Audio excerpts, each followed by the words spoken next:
A truly beautiful mind. Fourth lesson. Welcome to our channel Lokesh Nigania English classes. Today we will read the fourth lesson. A truly beautiful mind. Ninth class. Before you read, पढ़ने से पहले. Who do you think of when you hear the word genius? Who is genius and what qualities do you think a genius has? है कि आप जब genius means प्रतिभावान, जब आप ये सब इसके बारे में सुनते हो तो आप किसके बारे में सोचते हैं? एक जीनियस कौन होता है? आपके विचार में एक जीनियस के अंदर कौन कौन से गुण होते हैं? We shall now read about a young German civil servant who took the world by storm about 100 years ago. हम एक जर्मनी के युवा अधिकारी के बारे में पढ़ाई करेंगे, अध्ययन करेंगे, जिसने लगभग 100 साल पहले संसार में सफलता हासिल की थी. In the summer of 1905, the 26-year-old published in quick succession 4 groundbreaking papers about light, the motion of particles. कि 1905 में गर्मी की ऋतु में उस 26 वर्षीय नवयुवक ने थोड़े थोड़े अंतराल गैप के पश्चात 4 महान पत्र प्रकाशित किए थे, और वे थे इसके बारे में अबाउट लाइट, प्रकाश के बारे में, तत्वों की गति के बारे में, गतिशील चीजों की गतिशील और ऊर्जा के बारे में, गतिशीलता और उसकी ऊर्जा के बारे में. His work took up only a few pages in scientific journals. बताया कि उसके विज्ञान की पत्रिकाओं में उसका जो एक्सपेरिमेंट है उसको नाम मात्र का स्थान मिला. But changed forever our understanding of space, time and the entire cosmos. और बताया कि जबकि कॉस्मोस मीन्स होता है यूनिवर्स, ब्रह्मांड, जबकि ये जो लेकिन उसने अंतरिक्ष, समय और ब्रह्मांड के बारे में हमारी सोच को हमेशा के लिए बदल दिया. And transform the name Einstein into A synonyms of genius. और बताया कि और आइंस्टाइन नाम को प्रतिभा का पर्यायवाची बना दिया, उसका एक एडजेक्टिव मीनिंग है वो बना दिया था. मतलब प्रतिभा का मतलब होता है Einstein. 50 years after his death, Albert Einstein's genius still shines. बताया कि अपनी मृत्यु के 50 वर्ष के पश्चात भी एल्बर्ट आइंस्टाइन है, उसकी प्रतिभा है अभी भी स्थापित है, अभी भी जीवित है. ये जो स्टोरी हम पढ़ेंगे ये एल्बर्ट आइंस्टाइन के बारे में, who was one of the greatest scientists of the world. This lesson throws a light on his life and his work in the field of science and world politics. He was born on March 14, 1879 in German city of Ulm. He was a normal-looking child. He began to speak very late, and when he spoke, he repeated word twice. His playmates made fun of him. His parents were not even so careful about him, but from his childhood he had a big interest in science. He was good at studies. He always got good marks, but he did not like the strict discipline of the school, so he left the school for good. He agreed to study in Switzerland, which has a liberal atmosphere. There he got interested in his fellow students.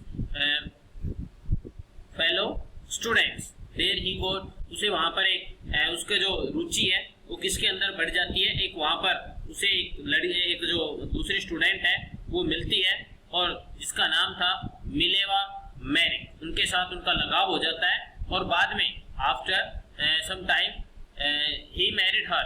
He worked on the different scientific theories. He was awarded the Nobel Prize for Physics in 1921. 1921 के अंदर उन्हें Nobel prize है वो मिलता है.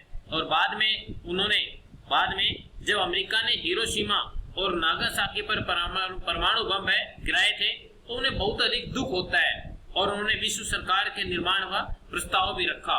उन्होंने 1955 में अपनी मृत्यु के समय तब मैं विश्व में शांति और लोकतंत्र की स्थापना के लिए कार्य करता रहा. उनकी मृत्यु 1955 में हो गई और तब तक वो विश्व के अंदर शांति और समानता के लिए उन्होंने कार्य किए और आज भी उन्हें विश्व नागरिक के रूप में जाना जाता है. That is the story of the Albert Einstein which is given in this lesson, and we shall read about Albert Einstein in the lesson A Truly Beautiful Mind. Albert Einstein was born on 14th March 1879 in the German city of Ulm without any indication that he was destined for greatness. Albert Einstein है, उनका जन्म है 14 मार्च को 14 मार्च को 1879 को Germany के उल्म नामक स्थान पर बिना किसी इंडिकेशन मतलब ऐसा कोई संकेत नहीं था कि ये जो लड़का जिसका जन्म हुआ है ये भविष्य के अंदर एक महान व्यक्ति बनेगा। उनका जब जन्म हुआ था इस बात का कोई भी आशंका नहीं लगाई गई थी। On the contrary his mother thought Albert was a freak, जबकि इसके विपरीत उसकी माँ ने सोचा था, फ्रीक मतलब होता है एक असाधारण बालक, उसकी माँ सोचती थी कि उसकी माँ ने सोचा एल्बर्ट एक असाधारण बालक है। To her his head seem much too large, और क्योंकि उसका जो सिर है बहुत बड़ा दिखाई पड़ता था। एट द एज ऑफ 2.5 2.5 साल की उम्र में Einstein still wasn't talking, Einstein है अभी तक बोला नहीं था। When he finally did learn to speak he uttered everything twice, और बताया कि जब अंत में उसने बोलना सीखा तो हर बात को 2 बार बोलता था। Einstein did not know what to do with other children and his playmates call him brother boring, so the youngster played by himself. बताया कि और जब उसने अंत में बोलना सीखा तो हर चीज को 2 बार बोलता था। आइंस्टाइन वो नहीं जानता था कि अन्य बच्चों के साथ कैसे रहा जाए। उसके साथ खेलने वाले लड़के उसे एक निरस ब्रदर कहकर, एक निरस मतलब ब्रदर बोरिंग, निरस ब्रदर कहकर उसे चिढ़ाते थे, उसे बुलाया करते थे। इसलिए वह छोटा बालक है, अधिकतर समय में अकेला ही खेला करता था।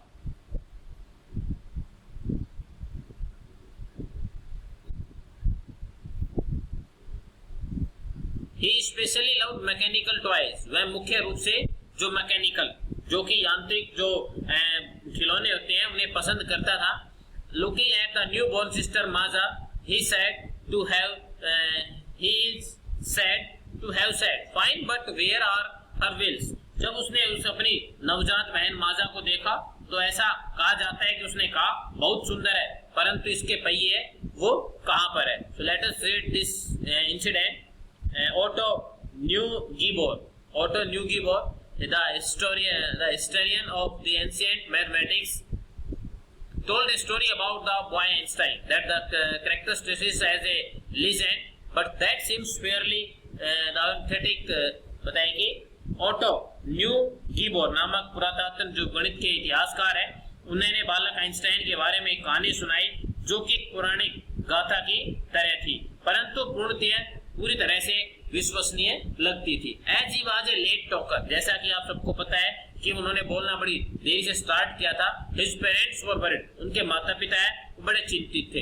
Eight last at the supper table one night he broke in silence to say the soup is too hot, और अंत में रात्रि के भोजन की टेबल पर उसने अपनी खामोशी तोड़ी और कहा सूप बहुत गर्म है।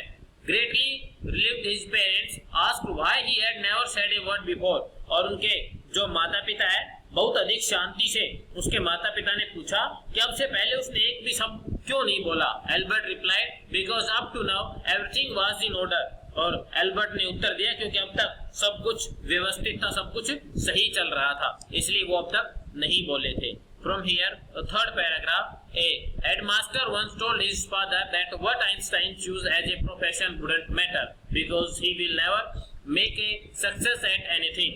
एक बार एक मुख्याध्यापक ने उसके पिता से कहा कि आइंस्टाइन चाहे जो मर्जी व्यवसाय चुन ले, इससे कोई फर्क नहीं पड़ता क्योंकि उसे किसी भी व्यवसाय में सफलता नहीं मिलेगी। इसलिए उसके पिता बड़े चिंतित हो जाते हैं इस बात के लिए कि उसका जो बेटा है वह पढ़ाई के बारे में बिल्कुल भी सीरियस नहीं है, अपनी पढ़ाई के बारे में बिल्कुल भी चिंतित नहीं है। Einstein began learning to play the violin at the age of 6. Einstein है उसने जो वायलिन है 6 साल की उम्र में वायलिन बजाना सीखना शुरू कर दिया। Because his mother wanted him to, he later became a gifted amateur violinist, maintaining this skill throughout his life. और उसकी माँ चाहती थी कि वह हमेशा सीखे और बाद में एक प्रतिभावान शौक से वायलिन बजाने वाला बन गया और उसने इस शौक को जीवन पर्यंत तक पूरे जीवन तक बनाए रखा। But Albert Einstein was not a bad people, परंतु एल्बर्ट आइंस्टाइन एक बुरा विद्यार्थी नहीं था। He went to high school in Munich where the Einstein's family had moved when he was 15 months old. और म्यूनिक के हाई स्कूल में मैं गया, जहां पर आइंस्टाइन का जो परिवार है तब स्थानांतरित हो गया जब मैं 15 महीने का था। And scored good marks in almost every subject, और उसने लगभग प्रत्येक विषय में अच्छे अंक है वो प्राप्त किए।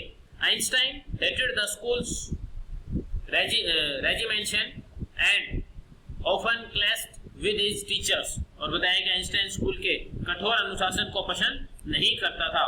उसका प्राय अपने अध्यापकों से झगड़ा हो जाया करता था। At the age of 15 Einstein felt so स्टिव that he left the school for good. 15 वर्ष की आयु के अंदर, 15 वर्ष की उम्र में आइंस्टाइन ने अपने आप को वहां इतनी घुटन में पाया कि उसने स्कूल ही छोड़ दिया।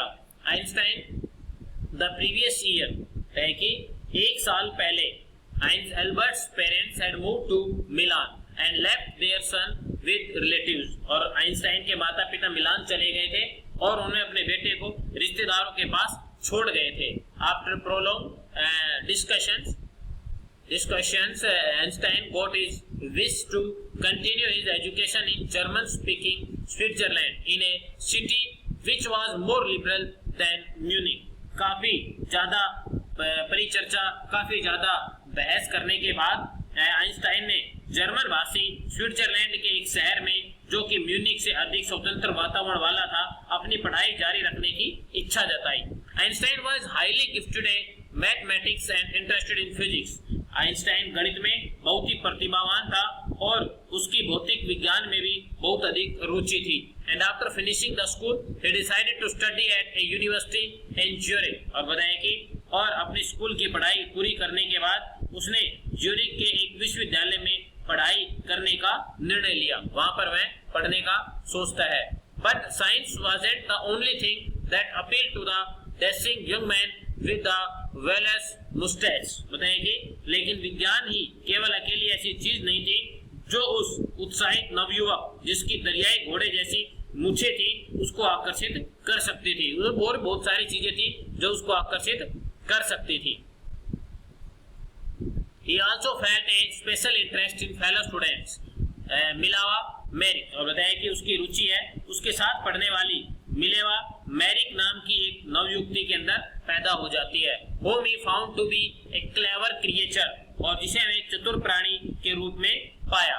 This young chap has come to Switzerland because the university in Zurich was one of the few in Europe where women could get degrees। वह युवा साइबेरियाई स्विट्जरलैंड इसलिए आई थी क्योंकि ज्यूरिख विश्वविद्यालय यूरोप के कुछ गिने चुने विश्वविद्यालयों में था जहां से महिलाएं उपाधि प्राप्त कर सकती थी। हर जगह पर महिलाओं को डिग्री नहीं दी जाती थी। आइंस्टाइन सा इन हर एंड एली मतलब साथी।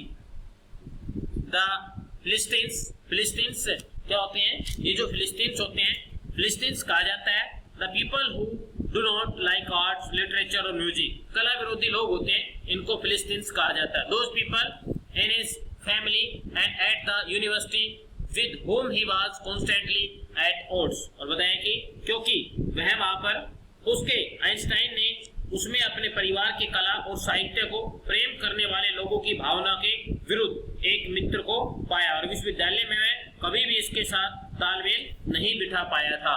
The couple fail in love, और ये जो जोड़ा है उन दोनों में प्यार हो जाता है। Letter survive in which they put their affection into words mixing science with the tenderness, और बताया कि जिन पत्रों के माध्यम से वे अपनी भावनाओं और लगाव को शब्दों में व्यक्त करते थे उसमें विज्ञान और कोमलता का मिश्रण होता था। मतलब अपनी भावनाएं भी वे वैज्ञानिक भाषा के अंदर किया करते थे, अपनी भावनाओं को व्यक्त। Wrote Einstein, how happy and proud I shall be when we both have brought our work on the relativity to the victorious conclusion, और बताया कि आइंस्टाइन ने लिखा कि जब हम दोनों सापेक्षता, रिलेटिविटी का मतलब होता है सापेक्षता के सिद्धांत के कार्य को सफलतापूर्वक प्राप्त कर लेंगे तो मैं कितना प्रसन्न और गर्वित रहूंगा। जब हम इस काम को पूरा कर लेंगे तो हम किस ऊंचाई तक पहुंच जाएंगे। इसमें साइंस की भाषा का उन्होंने प्रयोग किया।